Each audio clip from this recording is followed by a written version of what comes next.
Would love to know what shaped your journey into HR? What really attracted you to the discipline, and what are some maybe career highlights along the way? Retail, then construction and manufacturing, and the foundation that was literally written on the wall. Tell us a little bit about what that experience has been like, and what are some hot topics that have emerged or have led to some fruitful conversations? I find it less lonely, I would say, to Yeah. be affiliated and to have other people say, this is what I'm struggling with. I don't know what I'm doing. And I feel less alone. My personal opinion and my personal belief is really it comes down to compassion and care. We spend... Hi, I'm Ryan.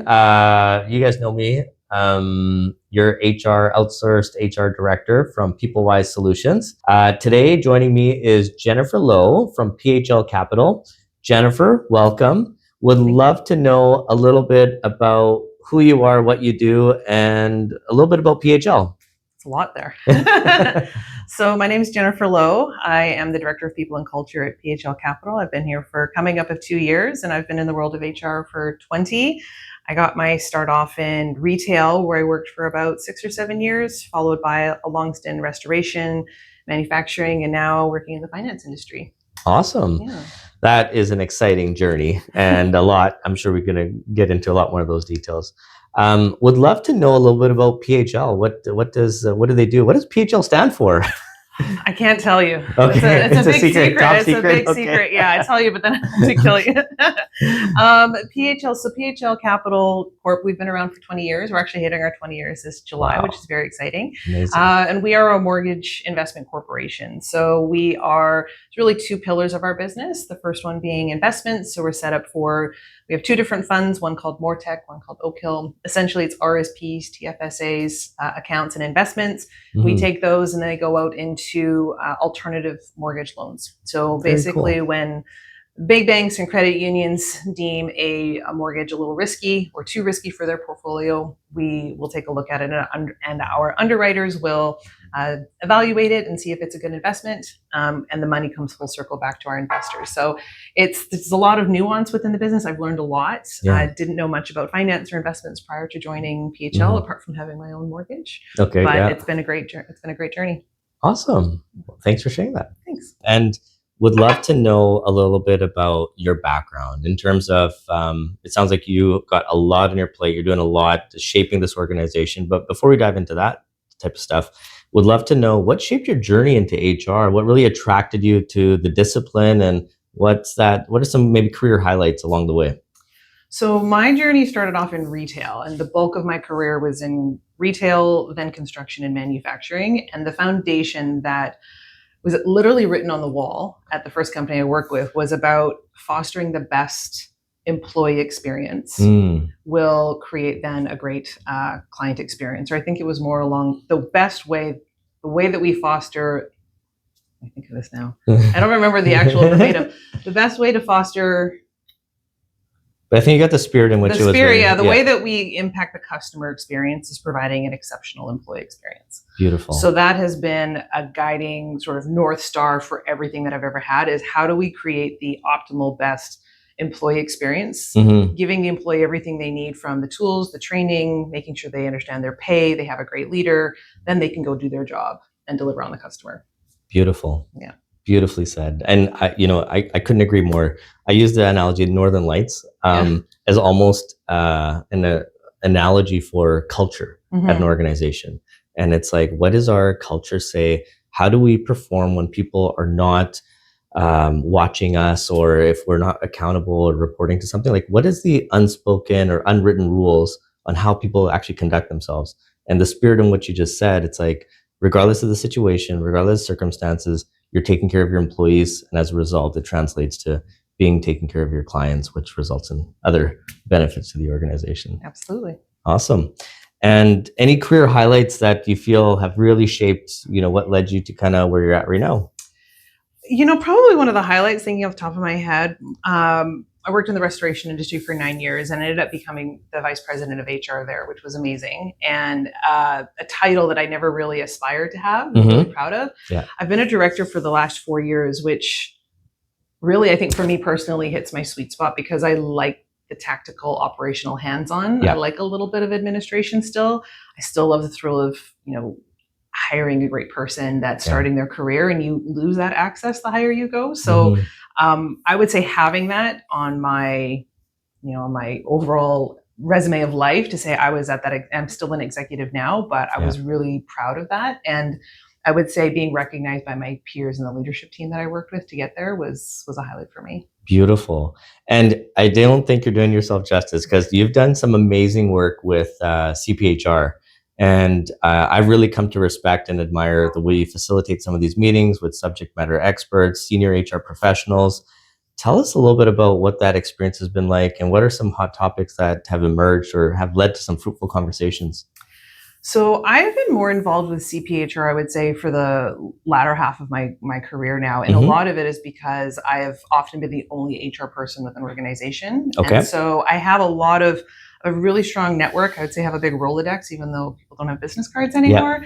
I've got a great network of people I can call, but things change a lot. Laws change, best practices change. It's important to stay on top of what's going on. And by being part of the CPHR, I've done the mentorship program, I've done the strategic HR forum. It allows me to connect with other like-minded people at the same level to understand, what are you seeing? I find it less lonely, I would say, to be affiliated and to have other people say, this is what I'm struggling with. I don't know what I'm doing. And I feel less alone, I would say. It's important to have that network. I couldn't agree more. Even when we're working and I work at a remote office now, and so it's just like you're in your cubicle, and a lot of times it's just head down, deep think work. And regardless of which industry you're in, but you're so tied down to that industry, and you go deep in there just so you could be that subject matter expert. But when we come to these events, it's all of a sudden you're like exposed to different areas, different industry, different sectors, different personas, different team dynamics. And all of a sudden you have appreciation for, oh yeah, that's going on there. And I was like, you know what, there's some crossover here where it might be a parallel or a completely different space, but we could actually bring that back into our workplace.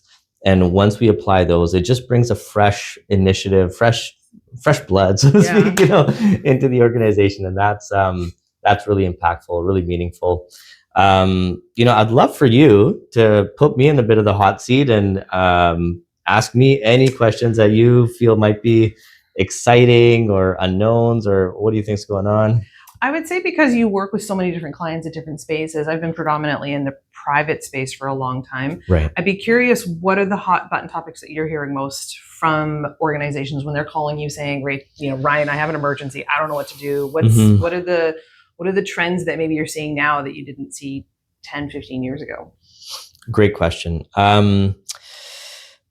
I think, and you know what, I go back, because even 10, 15 years ago, this was still an issue. And I feel like it's still an issue that people are not valuing human resources for the capability and capacity that they can help shape and form an organization.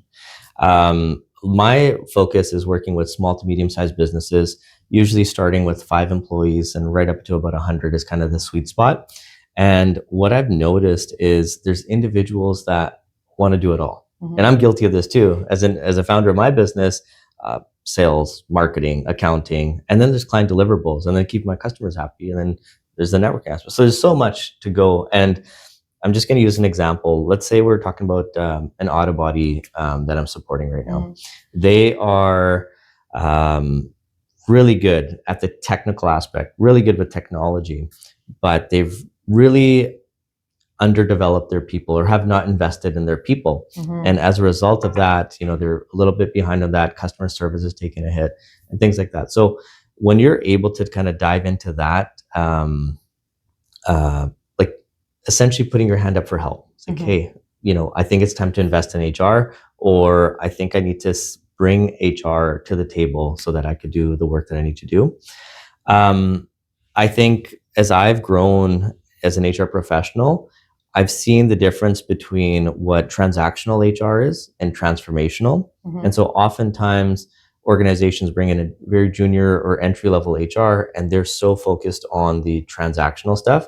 And unfortunately, they don't get to the transformational type of work. And so when you're stuck, pushing paper and doing the basic recruitment and, administrative HR, essentially, you don't get to the strategic side of things. And that's where the greatest value is had.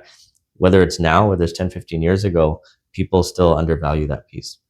The other segment that it's come up is the notion about the generations at the workplace. Yeah. And it's so interesting. There's an organization that I've recently supported where there's family members that are on the cusp of retirement, and there's entry-level employees just starting their career.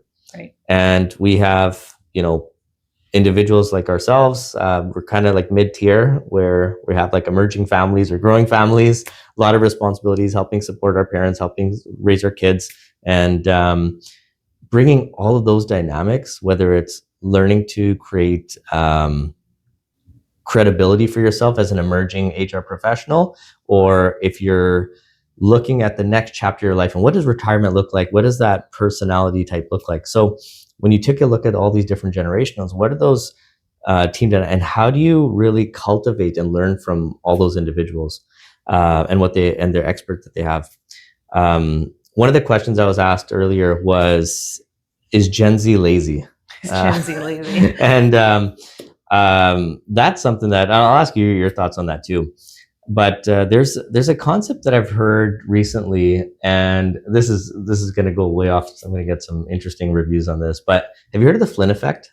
No. The Flynn effect is it's a measure of intelligence based on generations at a time. Okay. And so I think we could fact check this later, but every 10 years they take a look at the Flynn effect, and every decade intelligence or IQ of the average human being in Northern American society tends to increase. Okay.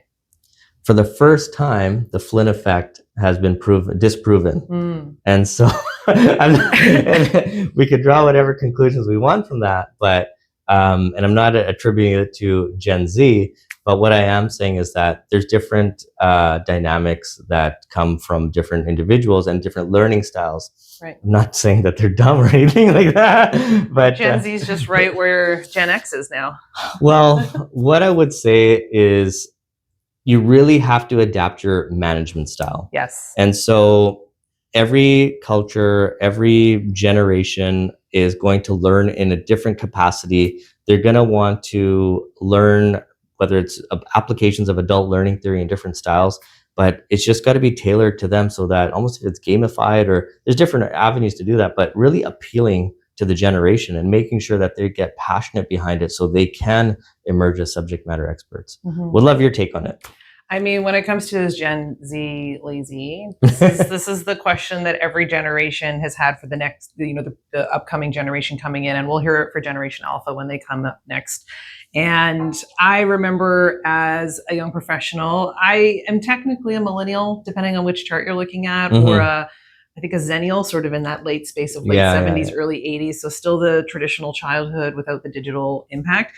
And I remember hearing it then, that millennials were so entitled. That was our whole label, so entitled, and we want the participation ribbon. And you grew out of those different stages. So I think anybody or any one generation that is judging or attributing, which is really millions of people saying they all feel the same thing. I mean, they're not lazy.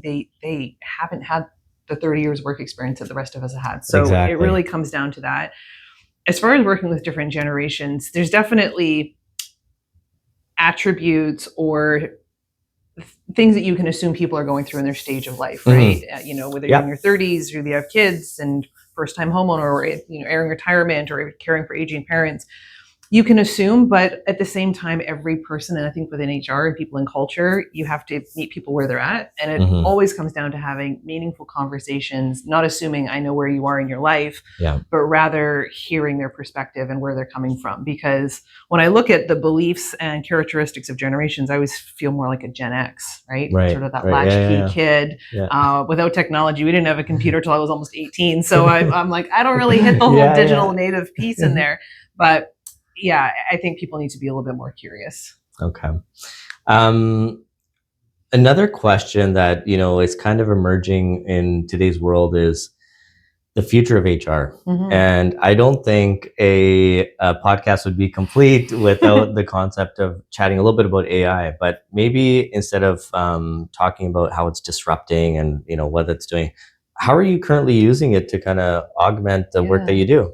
So I've really embraced AI since joining PHL. It's a very we do have a younger demographic here, Mhm. and so even from when I compare it to the early career where so much was paper based, there's very little paper in this office. Right. I've really embraced electronic everything, which has been, great for me to learn. Yeah. When it comes to AI, though, and I would say especially as being an individual contributor, it has become a very big thought partner for me. So I'm not doing Mhm. a lot of, we're a small team here, so I'm not doing a lot of data analysis and crunching, Right. but rather help me rephrase this, or if I need to be maybe a different tone that I want to run something by, has been helpful. It's been very helpful for performance, not performance management, but more, important conversations that people need to have. Yeah. Putting that in AI to be like, hey, I have to have a conversation with Ryan about Right. his tardiness. We've had 3 conversations before. This is what he's saying. I'm anticipating he's going to be defensive, but I need to keep this in mind. Can you pretend to be Ryan? And I want to practice and just help me find the language, help me I find love the it. tools, help me prepare for what he could come up with. And AI has told me that I'm wrong on some occasions, Okay. saying, hey, I think that your lens is actually incorrect, which has been helpful. As of late, I'm using Claude for some job descriptions, which it's been interesting. It's my first dabble with it. Yep. But it spits it out in a Word format that is, 80% there. Yep. But AI is definitely not here to change and take over the role. There's a lot of nuances and specific details that are not quite right. Yeah. But I would say a language thought partner is my biggest use of AI. I think it came up during one of our strategic HR meetings, but we talked about, and I shared it, I'll share it again, but it was around the critical thinking element that goes into it. And I love how you have pushback from AI and it says, well, I think you're wrong. And it challenges some of our, biases or our beliefs and really level sets. And I want to actually share the opposite. Sometimes it takes you down a path and you have to push back and you'd be like, no, actually you got this wrong. Or as a result of my own prompt, it's like, this is incomplete. And I was like, oh yeah, I should really feed it this information. And I know a thing when AI was emerging was hallucinations. So it's been, I think, improved to the point where it's not hallucinating as much and it's getting a little bit more scholarly. So it's, able to pull in references and sources and things like that. So I use it regularly and make sure it's getting to a point where it's actually citing fictitious sources. So I've seen that come up as well. And then when I actually go and double check, it's like, I don't know if this is relevant or applicable or, I think there's elements of HR, if we're using it for comp analysis, arbitration, literature that we're putting out there, and we do have to have those credible resources. Yeah, definitely you want to double check, because I don't think it matters even what platform you're on. I've heard things with Copilot and even Gemini that are flat out lying, or so I'm cautious to not use it for any of that heavy lifting, but more for language, like I said. You mentioned you're using it for kind of just role playing, so to speak. Do you use the live voice feature? No, I haven't tapped into that yet. No. You got to do that. So I've been doing that for, if I'm nervous going to a presentation or just rehearsing in the background, I will have those and it actually role plays with me. And that's on GPT. So it's interesting. And as an HR practitioner, I think the best thing for me that I've come out of it, it like helps boost my confidence because I'm looking at angles from other, like I wouldn't normally would have. And once it sheds lights on that, I feel a lot more comfortable. Yeah. There's some books out there that I've also really, I've got, I don't know, probably 30 that I try to reference very much on positive psychology and also great leadership. Right. But I've used those as prompts as well, using this, whether it's a Stephen Covey or Cy Wakeman or Simon Sinek perspective and language, can we tie that into it? So including their work to help get it across the line and then for that particular audience. Beautiful. Yeah. Beautiful. On leadership, we've talked about the different generations at the workplace, a little bit of AI. When you're in person, you got a team, you got emerging leaders at different dynamics. What do you feel is needed for today's leader? Like, what are some top qualities that make for an exceptional leader? An exceptional leader. And feel free to look back and reflect on maybe your past experiences, growing up in your career, and what that looked like, and how we could kind of put into a bottle for today. Yeah, my personal opinion and my personal belief is really it comes down to compassion and care. We spend so much of our lives at work, and the managers that we work with have a huge impact on our overall well-being and experience. And it was Maya Angelou who said, people won't remember what you said, but they'll remember how you made them feel. And when I think about myself as an employee in my career, there have been times where I've been sick, my children have been sick, my parents were sick, tragedy has struck, and I've seen it for all of our employees, and the genuine care and compassion that leadership shows. For me personally, I've gotten so much mileage out of it. I really appreciate it. I also understand that it's not something, let me check the employee handbook. Okay, page 18 says that for this person dying, this is the bereavement that you're entitled to. Right. But rather, we got you. Don't worry about your job. We've got it covered. Take the week off. Take as much time as you need. It really means something. And the longevity and the feeling that people get from that is really critical. The work that gets done with an organization, you've got to have someone who's not a micromanager, someone who cares about you, who's giving you opportunities to grow. But I would say deep care. And from that sparks a lot of other action. I've had personal leaders of mine who have been very candid and open and honest, and having more than just my job, but my bigger career and how my life fits into my long-term plan that have helped grow me, and that it all stems from care. So I think that's, for me, the most important thing that a leader can provide. Beautiful. Yeah, I couldn't agree more. The only thing that came to mind that I would add to that is, if I'm being trained or supported in a certain way, whether it's a process, whether it's execution, is actually having someone sit beside me and actually roll up their sleeves with me and actually walk me through. So there's some real-time engagement, that training element, that knowledge transfer, and then the give a shit level, I call it, is high, right? So it ties into everything you said, and it just, that part, when you connect with another direct report, it takes that to the next level. Have you done situational leadership? No, tell me about that. That one's, did a course last year, and it talks about readiness and willingness. And so there's this beautiful model that they have where they talk about, am I willing and capable? And they have, I remember they used a driving analogy. So if we're driving for the first time, I'm going to be driving, you're going to watch, we're going to show you, but I'm going to be with you, and I'm there along the way, right? Then you build some confidence, you know what you're doing, but you're still not quite ready, right? So I get that we've gone down 152, but we're going to hit the highway now. Then we get to the point where it's snowing and you're going up a hill, so you have the knowledge, but now you've lost your confidence. And so how do you adapt? And then the point where you're fully forming, and the fact that leaders need to meet employees with where they are within that scale. And I learned from that, my personal comfort level is to be like, you got it. I encourage, I believe in you. And it's like, when I'm learning a job for the first time, that's not what I need. I need tactical instructions. I need details. I need you to show me and work with me, not just encourage me. So recommend it. I love it. I love it.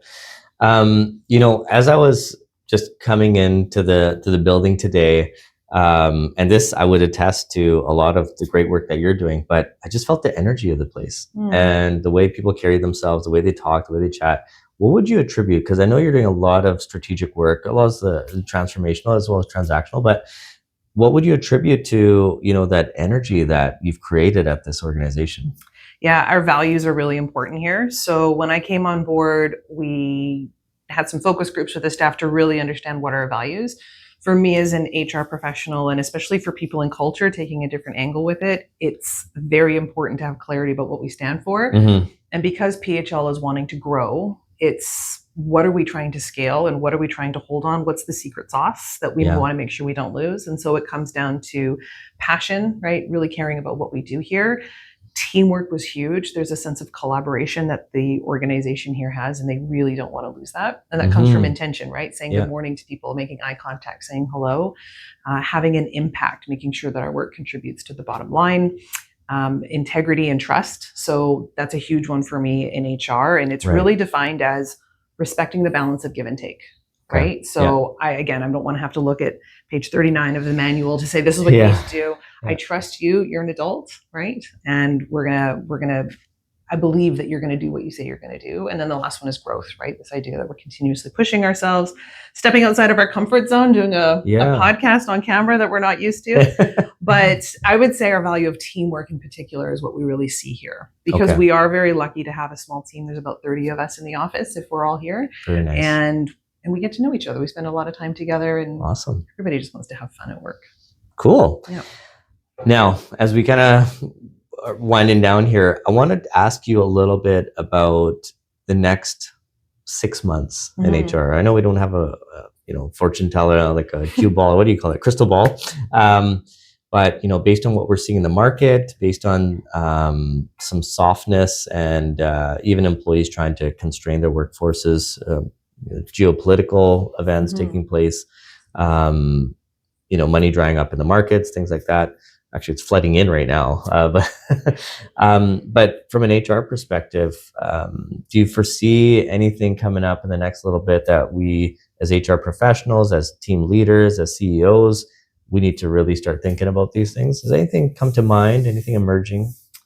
I think it really depends on the industry that you're in, right? Being a small private organization, for us, one of our successes has been finding people at the beginning of their career and really nurturing and growing them from within. So that's something that we are in a very great position, right? With a lot of university grads looking to try and finding meaningful work and also work for great companies. I think culture and working for a great company is higher on the list than, just a lot of money and, maybe a pension plan. I know it's going to be different for public organizations. Really depends on the industry that you're in. But I would say with HR as well, I would say apart from COVID, there's not too many major disruptors. Part of our philosophy and the work that we do is about making sure that, at a base level, we're following all of the laws and compliant. But they're minuscule and we don't have these big swings. I would say even as I look at, certain initiatives that I've seen in Canada on DEI with everything that's happened within the world, I haven't seen the big shifts and the big movements personally that might only be temporary in the market. So I don't see anything really big apart from continuing to lead and be a part of AI, I think is where we have to make sure we're just not losing focus and also preparing. I remember at the beginning of HR in my career, it was always thinking front page newspaper, worst case story, right? So what happens with our data and our employee information and our client information? How do we make sure that as HR professionals, we're still navigating that, because we haven't quite seen that blow up. Love it. Hopefully it continues not to. Yeah. And you know what, I'm thinking also as we navigate, some unknown times or when things are really good, workloads increase, decrease, and new challenges emerge. The underlying concept for me from an HR professional is really taking care of ourselves. For us to be the best that we can be, to show up and navigate all these challenges, all these dynamics. It's really important that we have a bit of almost like a self-care plan, whether it's, addressing your mental health, your physical, whatever's lights you up. And would love to know, is there anything that you have that kind of really fills your tank and kind of keeps you bringing your A game? At work or within even all inclusive. I mean, for me, I would say one thing that keeps me sharp is just continuously learning. I'm forever buying books and listening to audiobooks and listening to podcasts and getting different language that I can add together that I get really excited about. So I probably might be a little annoying maybe for some of my coworkers. I'm like, I just listened to this podcast. You have to listen to this. I also love learning. I don't think I ever listened to something and feel like that was a waste of my time. It was, okay, now at least I know that's not interesting to me, or I need to know more about this, or this just isn't in a landscape that I'm part of. But I think within the overall area of wellness, the learning really helps me a lot.